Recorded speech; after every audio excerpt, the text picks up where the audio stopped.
number 5. Hindi naman natin ibalik ang nakaraan. Takwat niya mo! Ba't hindi? Hanggang ngayon, mahal pa rin kita. Kita mo siya! Simula na ng paniningil. Kaya, huli niya! Tulong! Tulong ka! Travis! Ponggay at tanggol, magsasanib na ng bangis.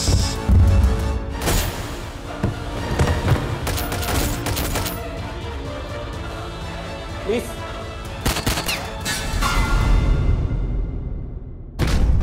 Kagantihan kita! Papatayin kita!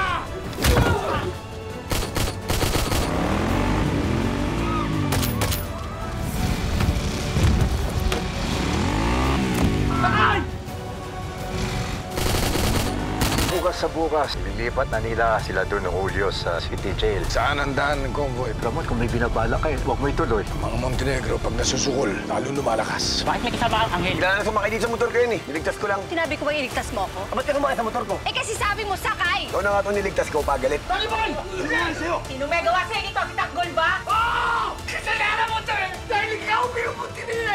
Tapos ako nagtamay dito! Kakanti ako! Di porket niligtas mo ako, hindi na kita huhulihin. Pwede huliin mo. Marites, makukuha mo rin akong patawarin. Pinaghihirapan ang pagpapatawad. Hindi basta binibigay. Kung gusto mo talagang maghiganti kay Tanggol, tutulungan kita. Hindi tambasag ng mukha ang matitikman niya sa akin. Sa susunod na pagkikita natin, magkalaban na tayo. Hindi kita pipigilan. Pero isa lang sasabihin ko sa'yo, hindi kita ituturing na kalaban. Suot mo yan. Baka mamastos ka sa pag-uwi mo. Ihanda mo na si Don Julio at saka si Franco de Gallo. Kailangan na silang ilipas sa City Jail sa lalong madaling panahon. Gagawin natin ang lahat para may takas natin si Lolo at si Nanay. Ben, ano nangyari? Meron pong nakaharang na truck. Iatras na ang convoy! Iatras na! Men, gana! Marites, makukuha mo rin akong patawarin. Pinaghihirapan ang pagpapatawad. Hindi basta binibigay. Kung gusto mo talagang maghiganti kay Tanggol, tutulungan kita. Hindi tambasag ng mukha ang matitikman niya sa akin. Sa susunod na pagkikita natin, magkalaban na tayo. Hindi kita pipigilan. Pero isa lang sasabihin ko sa'yo, hindi kita ituturing na kalaban. Suot mo yan. Baka mamastos ka sa pag-uwi mo. Ihanda mo na si Don Julio at saka si Franco de Gallo. Kailangan na silang ilipas sa City Jail sa lalong madaling panahon. Gagawin natin ang lahat para may takas natin si Lolo at si Nanay. Ben, ano nangyari? Meron pong nakaharang na truck. Iatras na ang convoy! Iatras na! Men, gana!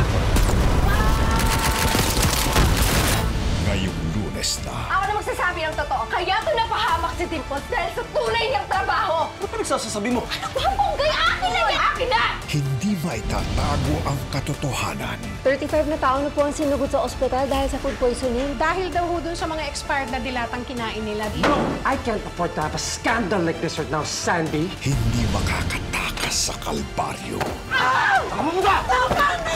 Hindi ka na makakatakas sa akin!